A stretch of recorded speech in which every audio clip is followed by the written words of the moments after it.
Hey guys, welcome back to my channel. I don't know if y'all can see this red line on my nose. I was setting up this whole little setup, my ring light and everything, and it fell down and hit me in the nose. So that's my life. Anyway, so this video is going to be about basic training and the different phases. This video is only going to contain information on red phase, which is, if you don't know how basic training works, they break it down into 3 phases: red phase, white phase, and blue phase. Your red phase is pretty much your phase where you are getting smoked all the time. You are just arriving, so it's really chaotic.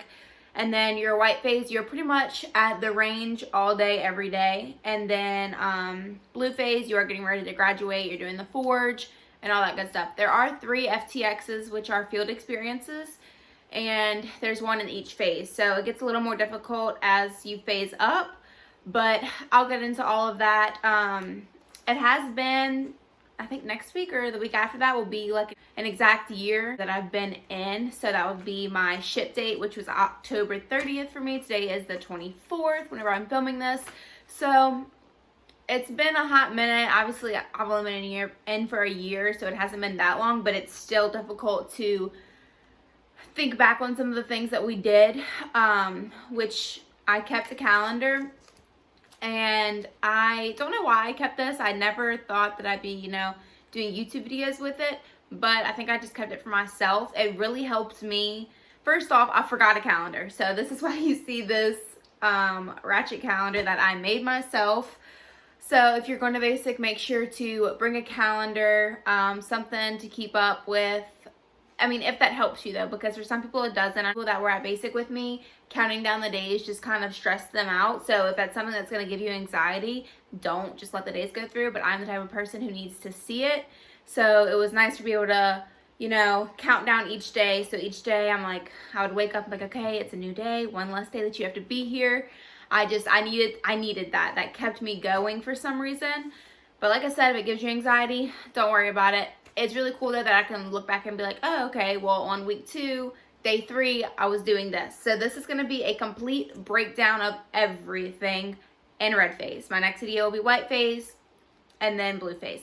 So I'm going to try to remember everything. Like I'm going to try to be as detailed as possible. But I'm also going to leave some photos. So while you're at basic training, they have photographers going around taking photos of you, and you don't get to see the photos until you go home. Or like my husband would send me pictures of myself and I'd be like, oh my God, it's so awful.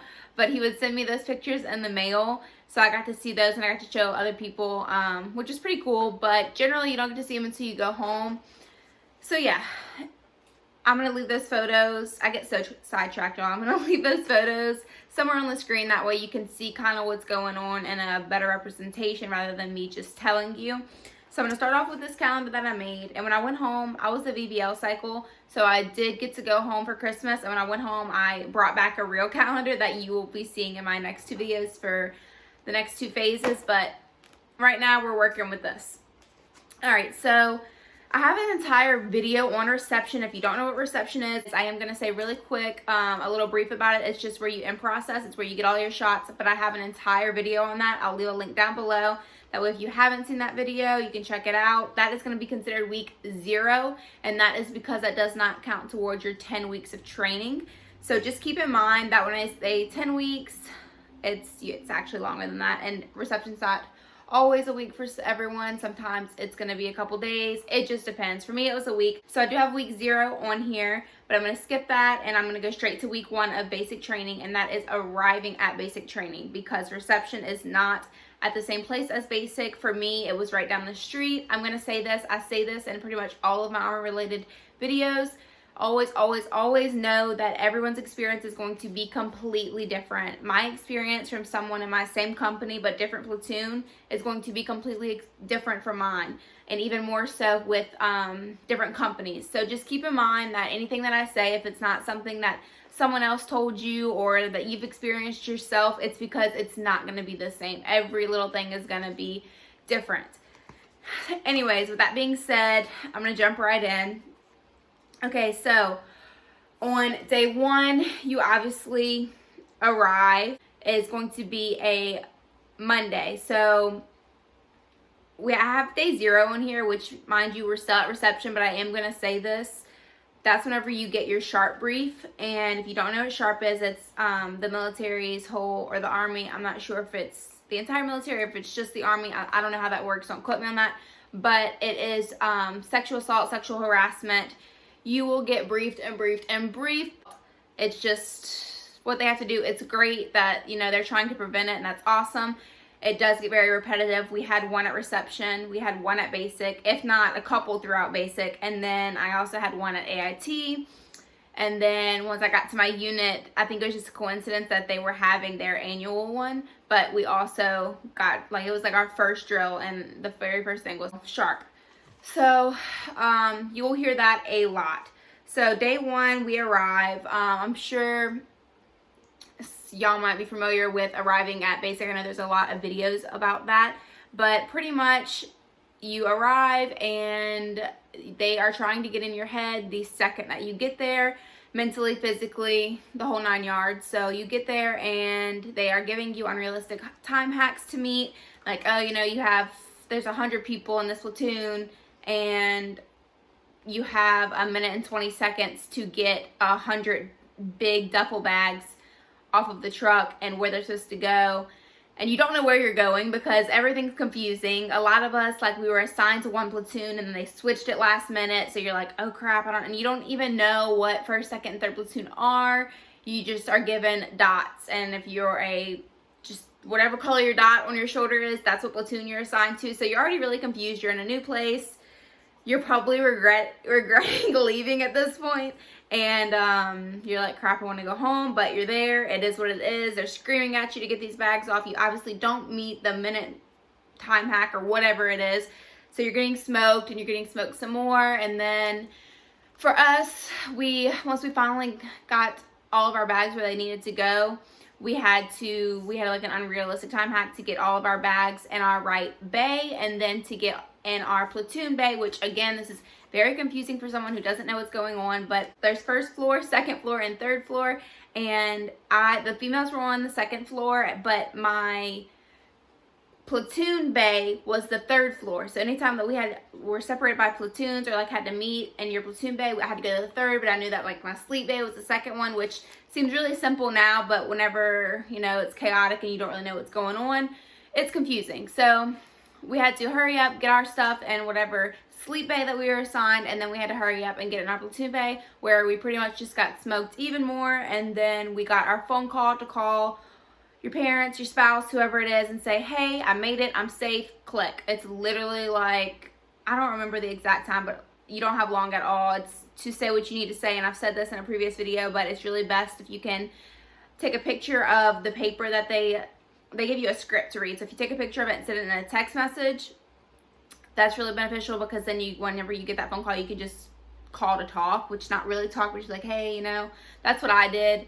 Or you can tell them beforehand, hey, don't answer, and I'm gonna leave you a voicemail. A lot of people did that so they didn't get upset. And then also that way you're not trying to hurry up and spit out your address and get something wrong, and then boom, you don't get letters. So it's whatever you want to do.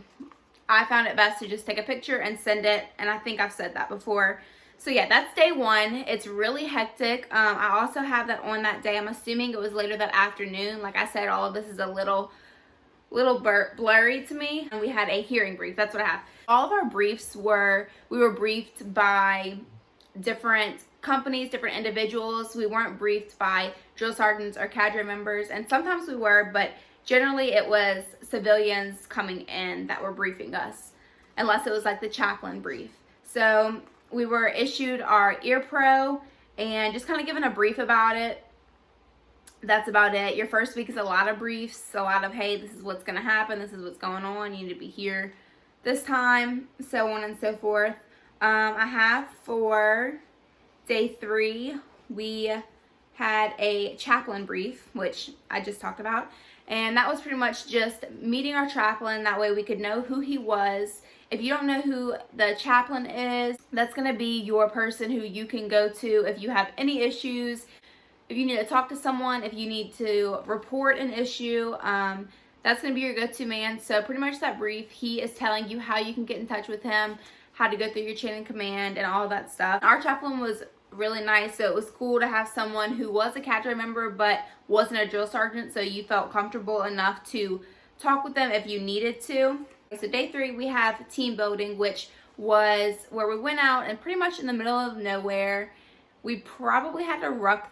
No, we didn't even ruck it there. We might have walked there. I know we were not bused there, but we pretty much in the middle of nowhere, and you are separated by platoons, and you have to, they're giving you all of these big boards, and you have to put the boards together to where you can get from point A to point B, but some of the boards were too short, or some of, like, you had to really, like, I think the way that we ended up getting through with it was because you're trying to get your entire platoon from one side to the other. So I really think that the way we ended up having to do it was, like, we were standing on a board, and while we were, like, we had to hold the weight on this board and then pull the board behind us. Like, it was really difficult. But yeah, I remember my platoon did not win that one, but that's what it is. That's what our team building was.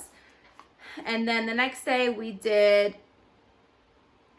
received, let's see, we did our first PT. So the next day we did our first PT test. So that is, midway through your first week. That's whenever you do your first PT. I get a lot of questions about PT and if people should be worried. They're like, oh, I can only do 2 push-ups. Like, am I going to be okay? Yes, you'll be fine. I've said this before. Whenever I went in my first PT test, this PT test, I got 4 push-ups. I could do more than that, but whenever I went down and I came back up, my back foot came up and I got disqualified. So I went from 4 push-ups, and then whenever I graduated AIT, I want to say I had like 40 something. So you definitely improved. A lot of people don't understand that that's all you're doing constantly is getting smoked or doing PT or running. Just know that the main thing that most people had to worry about is just the mental aspect of everything, and being away from home and having no contact with civilization, not knowing what's going on. I know for most people in my company, that was the issue. It's not really going to be physical. Yeah, the physical can be difficult, but it's not going to be anything that you can't do. And that Saturday, the very first Saturday, we had combatives training, which is kind of like jiu-jitsu, but towards the end you start incorporating different things. It was cool. I'm sure I can find some photos to show you guys, but other companies said that they didn't really get a chance to do combatives, or they did it once and that was it.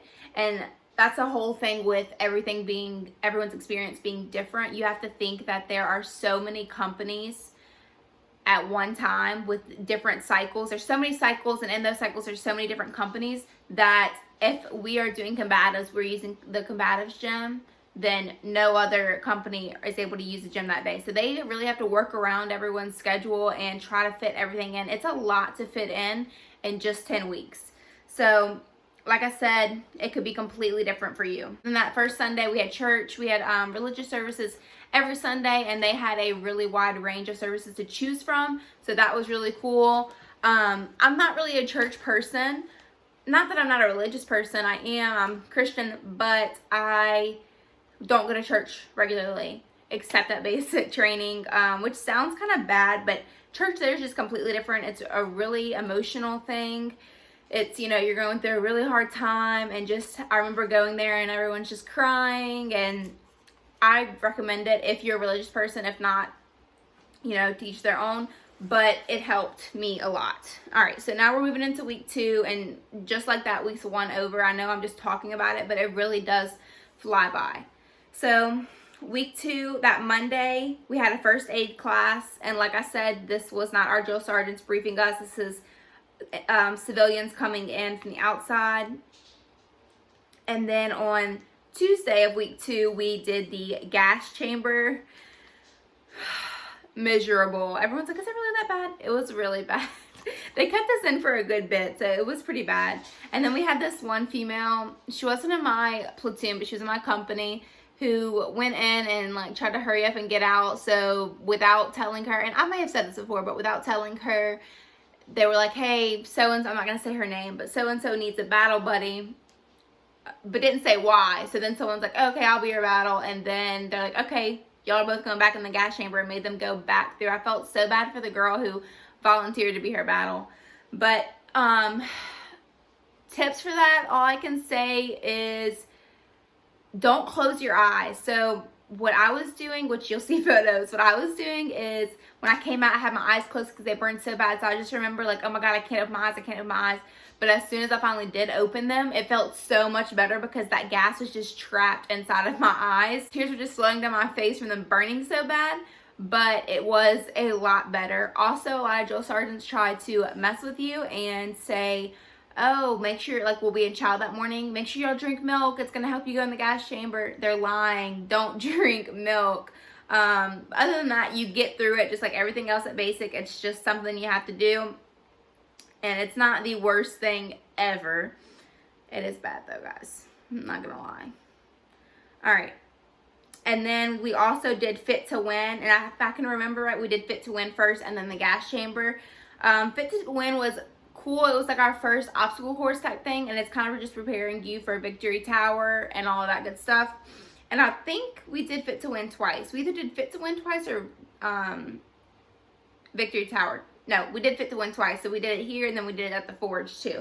So it's kind of cool. You get to practice here and get used to the course. That way, whenever you go to do it for the Forge, you know what you're doing. And then on Wednesday, we had our first ruck, and that was the ruck to Victory Tower. We did not do it though, because we don't do that until later, but we did ruck there. So that was our first ruck ever.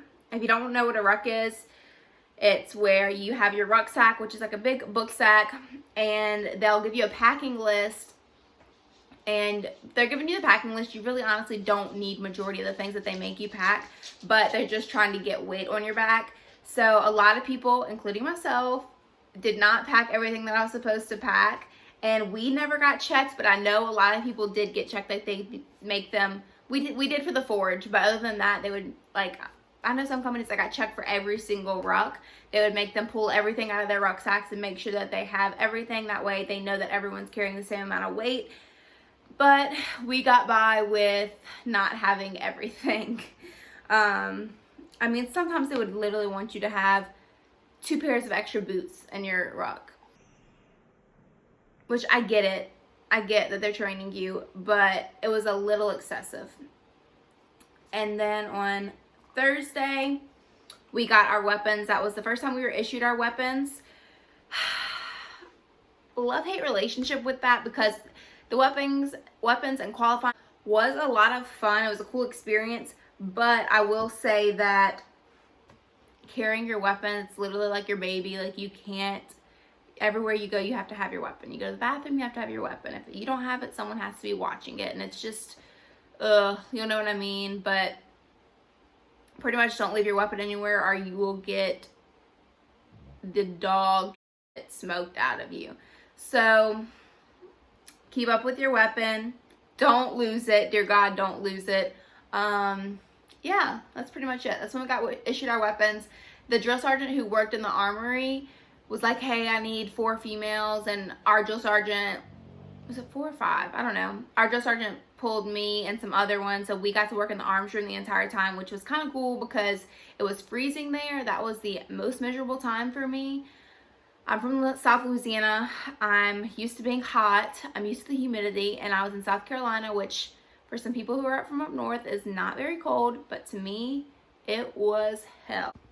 I forgot where I was going with that for a second, but pretty much I was saying that I enjoyed being in the arms room because it kept me like inside a lot. So whenever we were issuing out weapons, and that took a while, everyone's standing outside waiting for their weapons in the cold, and I was in the arms room in the heat, and that was really nice. Anyways, on Friday, we had our red face test. I don't know if y'all have heard of like face testing. It is a lot of, so like for this, you had to pass the gas chamber and all, but you did not have to pass your PT test for this.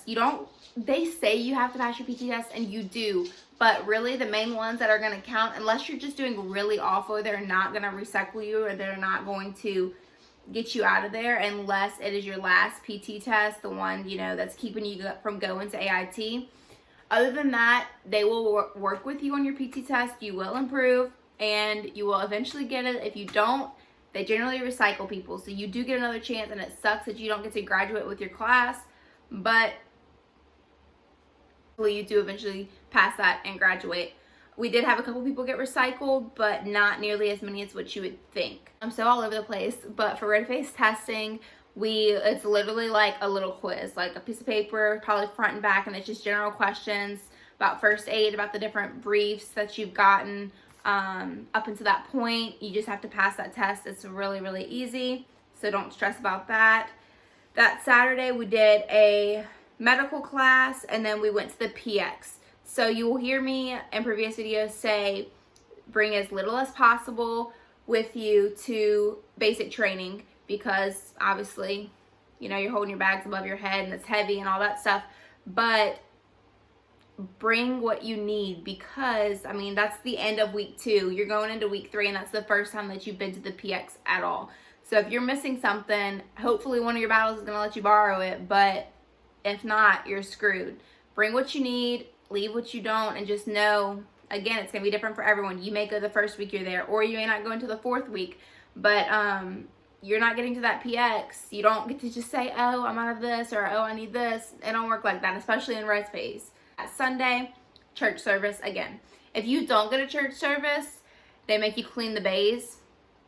So, which, not in red phase, we were all scared to death, but towards the end, like blue phase, we would hide in the bathrooms. We ended up losing all of our female drill sergeants. We had 3 at the beginning. 1 went to cadet school. I think another went to some type of school, and then 1 went to go visit family, I think. So we had nothing but males, so they couldn't come in the female latrines, the bathrooms. So on Sundays, we would like, this is gross, but we would put our mats out and like take naps underneath the sinks and stuff, because we knew they couldn't come in there. And as blue phase, it was a little more lax. It was not relaxed, but it was a little more relaxed for basic training. So we got away with that. Now we're already on week 3, which is our last week of red phase. On the 19th, we did the hammer, which that's gonna fall into on the 19th. All right, so now we're already in week 3. So on November 19th, which is a Monday, day 1 of week 3, we did the hammer, which earlier in this video, I was talking about the FTXs that we did, the field experience. And that was our first field experience. So the hammer, we stayed 1 night. It's a ruck. It's only a couple miles. And yeah, it wasn't difficult. Nothing like the forge. It's just kind of preparing you for the forge. So you're going to do the hammer, and then in white face, you're going to do the anvil, and then your big one is the forge. So we did the hammer on the 19th, came back the 20th. On that Tuesday, we did weapon simulation. And I know that there's no photos of this. I might be able to find one online, but it's pretty much like a video game. You go in this room, and I want to say like maybe 10 of us went at a time, and it literally looks like a video game. It's with M4s. They're obviously not loaded. They're a video game, and they're all laid out. You have your sandbags, and you are pretty much trying to qualify, and you're pretty much trying to qualify with lasers. So it's simulated to where you would be at an actual range, and yeah, that's it. You're inside shooting. All right, guys, and I'm sorry, I can't read my own handwriting on this one. I have no idea what it says for that Wednesday, so that's just gonna be a surprise. The Thursday we were able to do cadences. So if you don't know what a cadence is,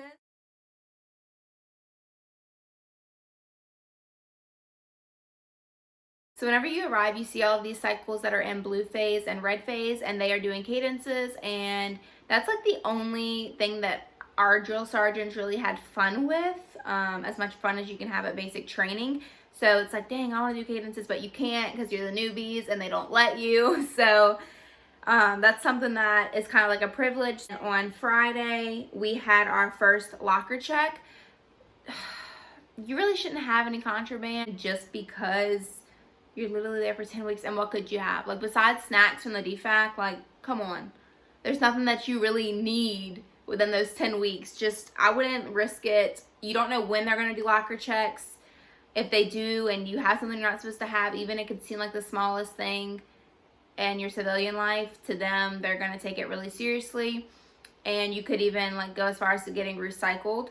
So, and depending on what it is, obviously if it's bad enough, you can get discharged. So I just know what you can and can't have, and don't have anything that you can't have, because those locker checks are completely random. I had that it was freezing. Like I said, I was miserable. And then I have combatives again. And then we had our phase ceremony. And I remember for some reason we couldn't have it whenever we actually phased up, which is like a couple days from this date. So we had our phase ceremony, which is pretty much where they just run around with the guide on and be like, hey, congratulations, you're not in red phase anymore, you're going to white phase. And then that Saturday we did combatives again. And then that Sunday I just have end of red phase. So it was that. I mean, it was a church day, obviously, but yeah, that's it. That's red phase. And I feel like whenever I talk about it like this, it just seems so simple and so fast, but going through it, it's tough, and it doesn't seem like it goes by that fast. For me, it didn't go by extremely slow, but I mean, when I look at it like that, it's like, dang, that's it. That was red phase. And obviously when you're there, you're not thinking of it like that. But yeah, just hang in there. At least you can know what's coming, because I would have loved a breakdown day by day like this before I went in. Like I said, your experience is not going to be the exact same as mine. It is going to be similar. We have to all complete the same tasks for graduation. So even if it's not in the right order, you will generally do all of these things. If y'all have any other requests, let me know. Like I said, after this video, I'll be putting up the white face video and then the blue face video. I also have some other ideas that I want to do. I'm still getting a lot of questions from you guys, which is awesome. I try to get back to as many as I can, but the ones I can't, and even the ones that I do answer, because I want to answer them for everyone, because a lot of them are really great questions. I'm going to do another Q&A video, so if y'all can think of anything, leave it down below. Continue to message me on Instagram, Twitter, Facebook. I do read them all, even if I can't respond to them all. I work 3 jobs, guys. I'm just like a chicken with my head cut off right now. I'm all over the place. But if you leave them below, or leave them whatever social media that I have, I will answer them in my Q&A. I did add another item to my giveaway, which can be found on my Instagram. Thanks for watching, and I will see y'all in my white face video. Bye, guys.